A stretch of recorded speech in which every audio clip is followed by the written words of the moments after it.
For whatever reasons, each of their marital partners wanted out of their marriages. For Cindy and her childhood sweetheart, this period in each of their lives would prove to be one of the darkest valleys they would encounter in their lives.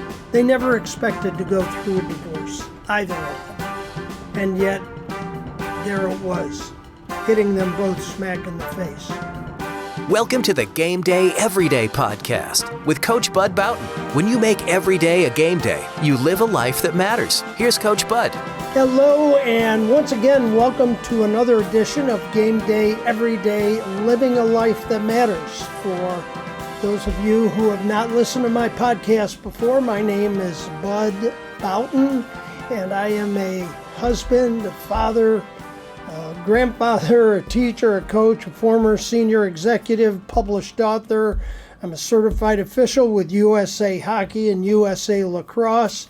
What else do you want to know? That's pretty much who I am. But on this podcast, I share stories and insights that help you understand how bringing the living presence of Jesus Christ into our lives can make any day and every day feel like a game day. Now, what is a game day? Well, in an athlete's mind, it is the very best day of all days, because that is the day you've looked forward to, you've prepared for, you've trained.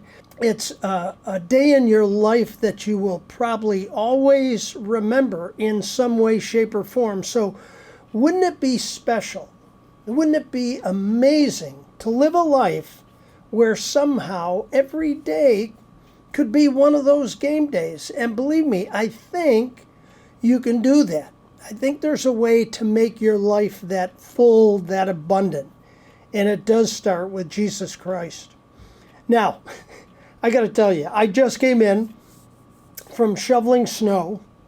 3 times I shoveled my driveway. And then I also officiated some hockey games today. The temperature here is like 10 degrees. It is cold. But I've got news for you. Today, I'm going to share with you a love story. A love story that will warm your heart no matter how cold it is, wherever you are. And yes, even you tough macho guys out there, and believe me, I know a lot of you, but you know what? I think this is a story that will touch your heart, because absolutely, this love story has God's hands all over it. It is indeed a God thing for sure. So let's get started, and we'll go ahead and tackle this subject that I've put together on a love story. To begin this story, I have to ask you to go back with me. I mean, like, go back to 1957. I know for some of you that's ancient history, but bear with me. That's what it takes. That's 65 years ago. And 1957, try to picture a little boy. Maybe you got to look at this kind of black and white screen footage if you prefer, because it was so long ago. But try to picture a little boy. He's 6 years old. He's sitting in his first grade classroom. It's the first day of school. Now, the kid went to kindergarten, but now it's the big time. First day of school in the first grade. He's nervous, not sure what to expect, and bang, in she walks. She has beautiful blonde hair, a pretty magnetic smile, and she's the prettiest girl this 6-year-old boy has ever laid his eyes on. Now, I don't think a 6-year-old, I don't know if your heart ever skips a beat, but if it does, and if it can happen when you're 6 years old, it probably did that day for this young boy. Because as he saw this gorgeous little girl for the first time in his life, he knew in his heart that he wanted her to be his girl. And yes, this was a game day for sure. Just seeing her walk in. Now, as fate would have it, they would become boyfriend, girlfriend. Can you imagine? first grade all the way through seventh grade. I mean, they were kids, but everyone in the school knew that these two were kind of an item. Cindy was the very first girl he had ever kissed. Make that another game day, right? But those were largely the elementary school years. In gym class they'd do square dancing, this little boy and Cindy, they'd always make sure they matched up so they would be together. When they went to lunch in the cafeteria, they'd walk the hallways and he'd hold her hand, all of those things. But you know what? Those were the elementary school years. As junior high led to high school, and many new and different faces came into their lives, they drifted apart and spent time with other people. That's only natural. And in fact, after the 8th grade, they were never boyfriend, girlfriend again, and really they had very little contact with one another once they entered the 8th grade. When they graduated from high school, and imagine this, they graduated in a graduating class of almost 900 students. They might as well, at that time, have been strangers to one another because they didn't hang around together in high school. But Cindy's mom remembered them growing up together as childhood sweethearts. And on their graduation day, she corralled them and insisted on getting a picture of them together in their caps and gowns. But just like that, they took the snapshot and it was over. Cindy and her elementary school boyfriend headed in different directions.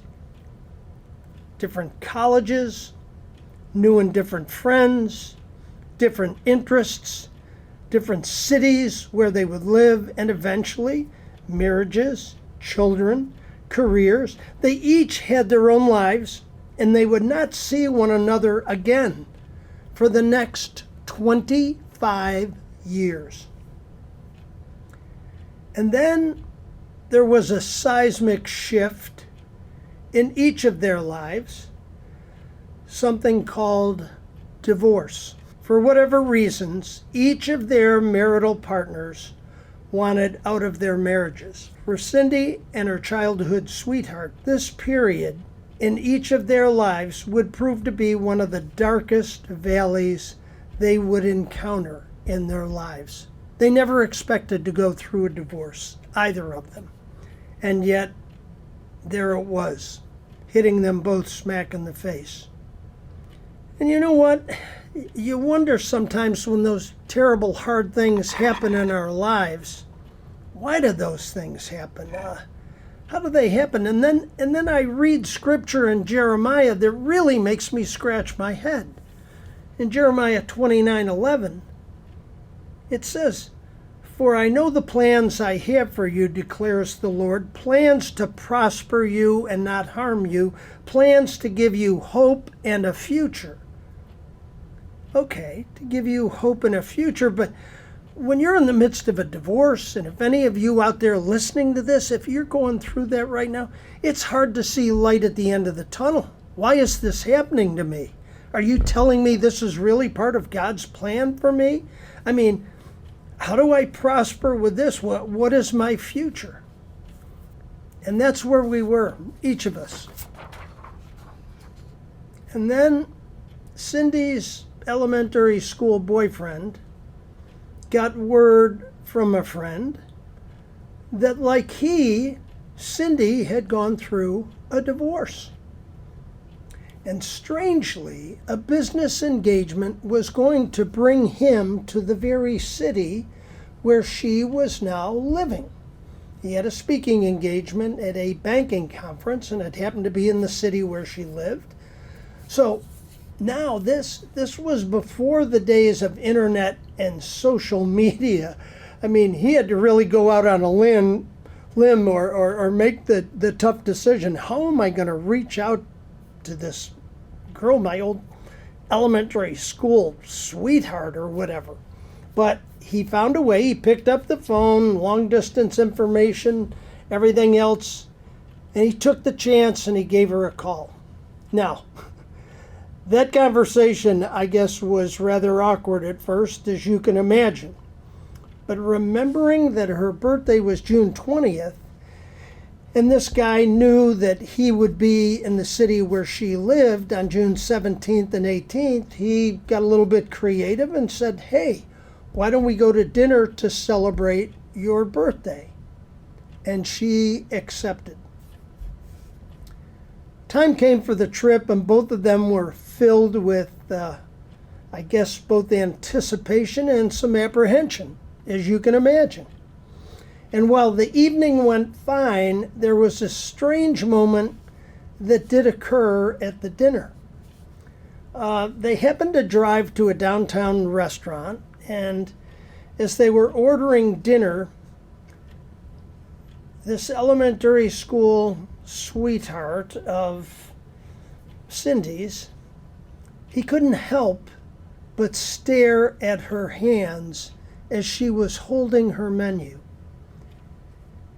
Now, it had been over 35 years since he had held those tender hands while walking her home from school.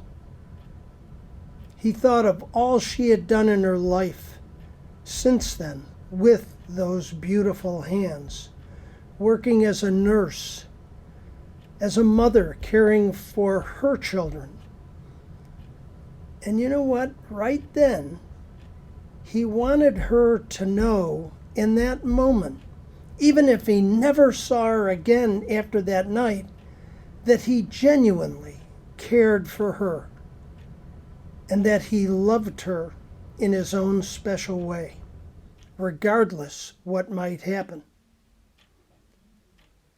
And he got up from the table and boldly stepped to her side of the table and bent down and gently kissed her on the cheek, and then returned to his seat on his side of the table.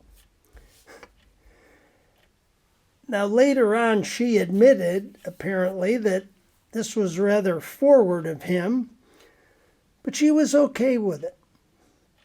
And the dinner went well, and it appeared that if this was part of God's plan, it was certainly working. Because following that dinner, they exchanged letters in the mail. And when they did that, Cindy reached out to her old elementary school heartthrob and said, hey, I'm going back to our hometown for 4 days to visit my parents. It might be nice if you could come back and we could enjoy those 4 days together, seeing some of the old sites. Well, this guy didn't waste time. He got on the phone and made some airplane reservations, and he contacted her and said, hey, I'm going to do that. I'm going to be there the same 4 days you are. And when he showed up, he had a list of 16 different things he wanted to accomplish in the 4 days they were there. There were certain restaurants he wanted to go to. There were some different places he wanted to go sightseeing with her, a couple parks where he had played youth sports and so forth. He wanted to go with her. And that was part of the plan. And one of those 16 places they were going to go was the elementary school where they had originally met. Now, it turned out they were actually doing this visit to their old hometown in August, and the school was locked up. And they drove to the parking lot, and he got out, and all the doors were locked. But finally he said, I think I remember how we used to do this. And he went to a door, pulled out a credit card, and he was able to press the latch back with the credit card so he could get in. And sure enough, the door swung open, and bingo, they were in the elementary school, and now they're walking down the hallway together, and a custodian comes around the corner. And he says, hey, what are you folks doing in here? The school's closed, you're not supposed to be here. And Cindy's boyfriend from the past said, well, this is a pretty special occasion for us. We met each other years ago up there in room 105 when we were in the first grade. And we just wanted to come back and visit our elementary school since we happen to be in town. Neither of us live here. And the custodian smiled, turned, then looked back at him one more time and winked at him and said, you know what? I think we need to go open up room 105. And that's exactly what he did. He got there and opened the door, and as it swung open, as you looked out through the windows out onto an open space, which is now an athletic field, and there are a couple softball diamonds and so forth. And Cindy and her boyfriend, they just walked around the room quietly. They looked at those little wooden desks that are built to accommodate small children who are 6, 7 years old, 8 years old. The floors were shellacked and so shiny, you literally could look down and see your face, your reflection in the floor. And they looked at some of the things on bulletin boards the teachers had put up from the previous year and so forth. But there was a moment when Cindy's boyfriend kind of walked to the back corner of the room and then started up walking in the aisle between some of the desks, and he stopped. And he turned and he looked at Cindy. And in that very moment, as he looked across the classroom, his eyes met hers. In that moment, looking at one another, it was as though their souls were connecting once again in the very place where they had originally met as 6-year-old first graders. I mean, God had brought these two people together to be in this place in that time. Clearly, this was part of God's plan. I guess I can tell you now, if you haven't already figured it out, I was that lucky little first grader in this story.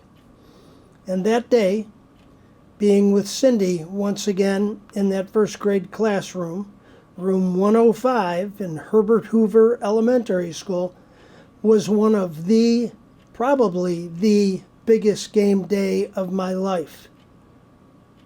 I mean, God was present in that classroom with both of us. And I think about that experience, and I could go on. I could talk for hours about our love story and the countless other incidents, special moments we have shared since getting married in 2000. I mean, by far, she is the greatest blessing in my life. And right behind her, there are 6 boys from both of our families, 5 wonderful daughter-in-laws, and 9 grandchildren.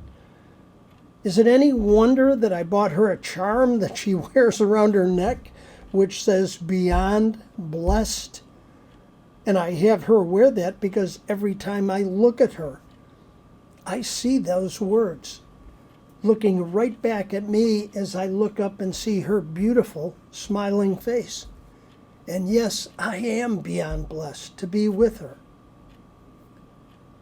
This podcast is about how we can make every day really special, living life to the fullest, just like a game day.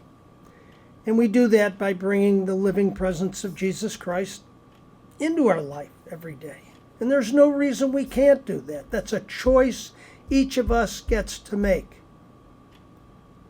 And when we make that choice, we start by loving God with all our heart and all our soul and all our mind.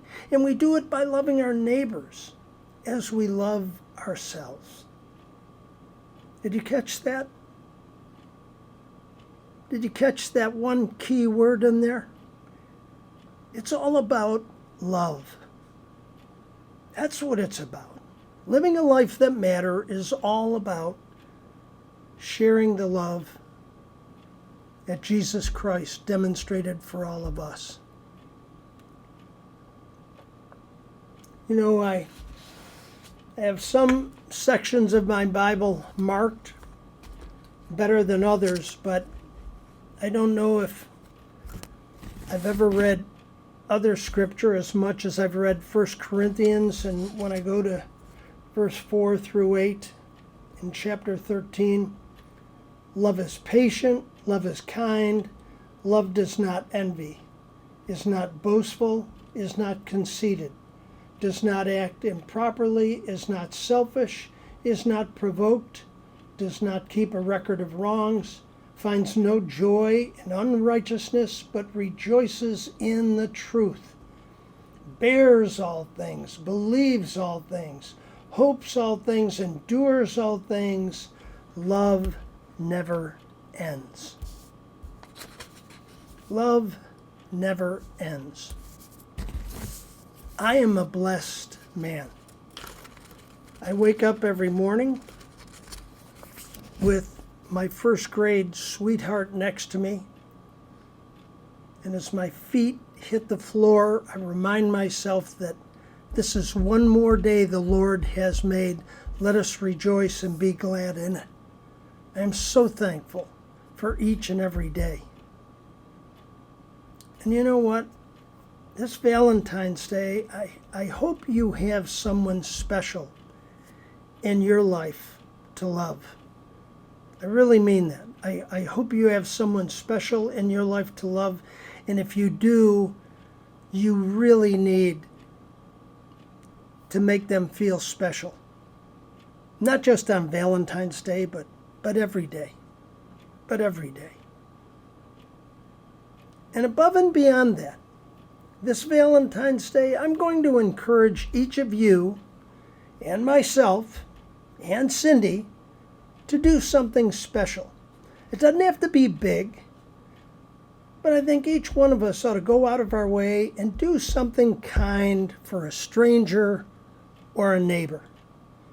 Let someone else know that you love them. And when we do that, maybe they'll understand that these three remain: faith, hope, and love. But the greatest of these is love. And Valentine's Day is as good a day as any to make sure you let the people you know, the people you love in your life, how very special they are. So you know what? I'm going to wrap it up right now. I hope you've enjoyed that love story. Like I say, I am beyond blessed. But again, this is make every day. Do your best to make every day a game day. Every day a game day. It can happen when you bring the living presence of Jesus Christ into your life. And when you do that, you're leading a life that matters. Until next time, so long. Thanks for listening to Game Day Every Day with Coach Bud Boughton. Connect for more at budboughton.com. Be sure to subscribe to the Shine.fm podcast channel for new episodes.